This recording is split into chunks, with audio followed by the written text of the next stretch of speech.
race at Barber this past weekend for the IndyCar series, our fourth race on the schedule. A race that was just absolutely dominated by Alex Palou. Saw some decent battles within the field, but other than that, just absolute domination from Alex Palou once again, who has won his third race this season. It was his first pole of 2025, which is pretty surprising, honestly, for someone of his caliber. Not able to get a pole yet, finally got it for this race, and it was just absolutely dominant. I kind of wanted to go over that today, some of the criticism I've seen online for it, and just some of the bad and the good from the race weekend in general. So just going over the race itself, I thought it was a very decent day. It was a very standard IndyCar road course. I've seen a lot of negative feedback to this race of it being very boring. While I can see the arguments made for that, I thought it was a decent race. We saw some passing. We saw some good stories from the day. Scott Dixon was the biggest mover from this race, going from 26th to 12th. That was a really big story on the day. Rinus VeeKay had himself one of the best drives that he's ever had. But just a really great day for him, and especially for a Dale Coyne car to be up there, and especially in fourth place, that's very good for him. I feel like he's going to be a driver next year that teams are going to look at. It's like, hey, can we possibly bring Rinus in? Very talented last year. I believe he had 9 top 10s last year. He had quite a few. So very talented, so he can be up there and be in that mix. He's been good at Barber before, but to do it in a Dale Coyne car, I think, is something else. So very good day for Rinus VeeKay. And then we had other good conversations from this race too. You got Christian Lundgaard, who is just impressing more and more over at McLaren.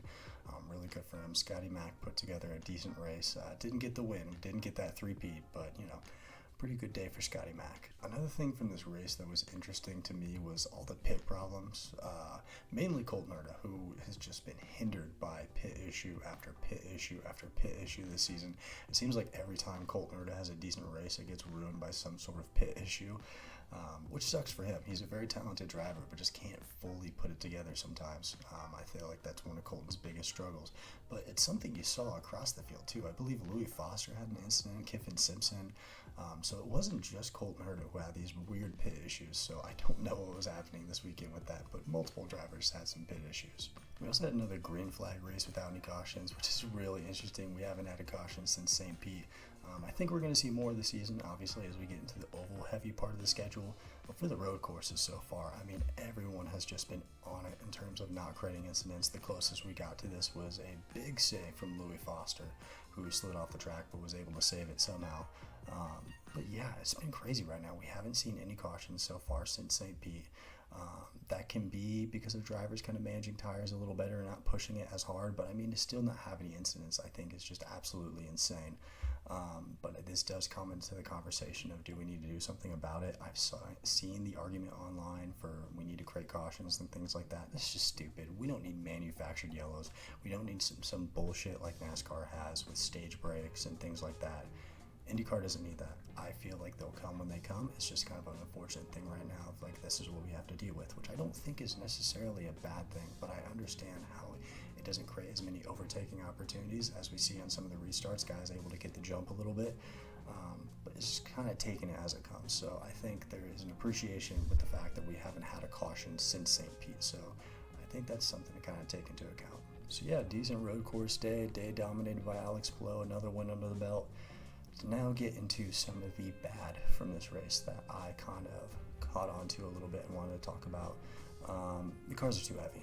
I feel like that's pretty obvious. The cars are too fucking heavy, and this was pretty obvious. It's a struggle when you are seeing someone try and pass someone with a broken wing and they can't get past them, and you're like, oh, this does not look good. So I mean, that's obviously a sign that we need a new car soon in the future. Obviously nothing you can do about that right now. They're not going to change out the hybrid. They're not going to take it off. I know people have been suggesting that, which I think is insane. They wouldn't invest all this money into something and then they'd be like, oh, it's not great right now, we're just going to take it out. That's stupid. I'm sorry. But I think there are ways that you can possibly make it better for the short term.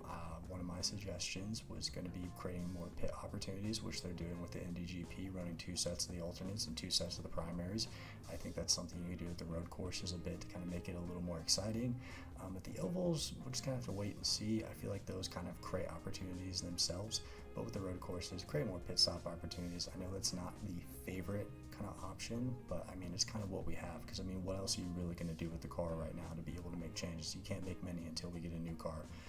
We've had this Frankenstein car for years as we've just added on more and more onto it. A car that was introduced in 2012, adding on an aero screen, which is very necessary for driver safety. I love the aero screen, but adding on a very heavy hybrid onto that, which is already a very old car, it's just heavy as shit, which makes it hard to pass. I mean, they couldn't even pass Marcus Ericsson with a broken fucking wing. I mean, that's just crazy.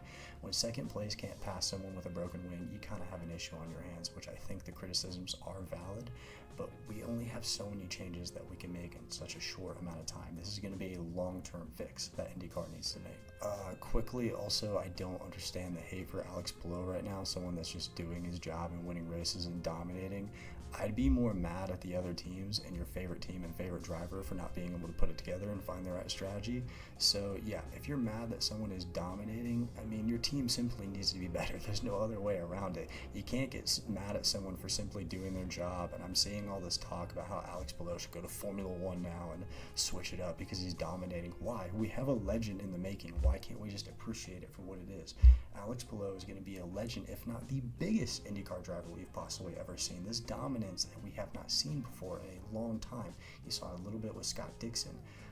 But other than that, I mean, you can go deeper into history, but that's just off the top of my head.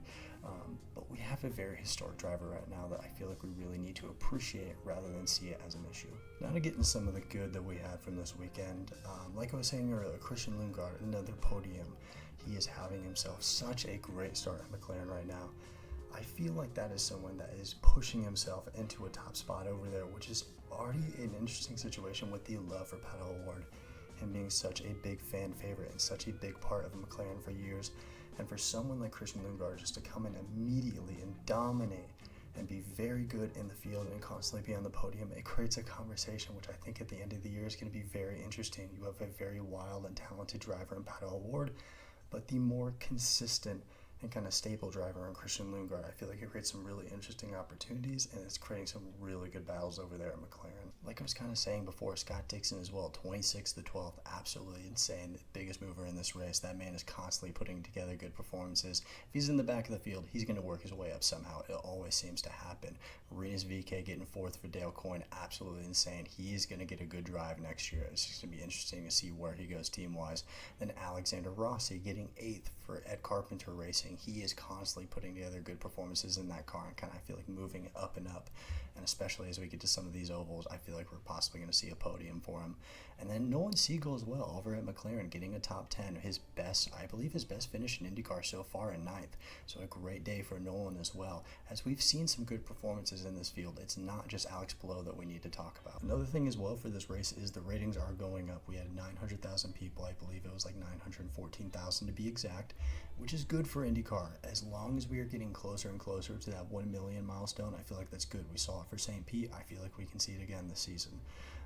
It's one thing that people love to talk about, how the ratings are terrible. Well, guess what? They're going up and up. They may not be going up astronomically, but they are still trending upwards, which I feel like is a positive right now for IndyCar. So we're getting closer to that 1 million. We're going to be moving up and up.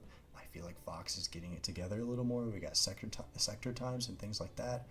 They are slowly introducing more and more things as these criticisms come in. So I feel like there are improvements being made. It's just going to be more of a slow and steady process, which in finale I feel like is kind of just the overall thing this season. Is it's going to be a slow, steady process of change. We need a new car. We need new additions. The car needs to be lighter. Are we going to utilize the hybrid? I don't know. I think they are. I don't think they're going to invest all this money in something like that, especially you want to keep Honda too. So we're probably going to see a hybrid in the future. Is that going to be the most popular? No. But I think if you utilize a new car that is a lot lighter, I feel like the hybrid would be a lot better racing-wise than using this on a very old car. Yeah, I'd be interested to hear down below what anyone thought of the race weekend or just predictions for the Indy GP and the month of May in general. Some talk about the 500, anything. Welcome down below as always. I wanted to try a little bit of a different format for this to kind of switch things up a little bit. I'm personally just staying hopeful for IndyCar right now. I really want it to succeed right now. I love the sport. I want to see it continue to grow, and I think it will. It's just going to take some time. It was a very rocky start, I feel like, but I think things are going to get better, especially getting into the oval half of the schedule. So, remaining hopeful, and we'll just have to wait and see, honestly. So, take care, and have a great rest of your day, y'all.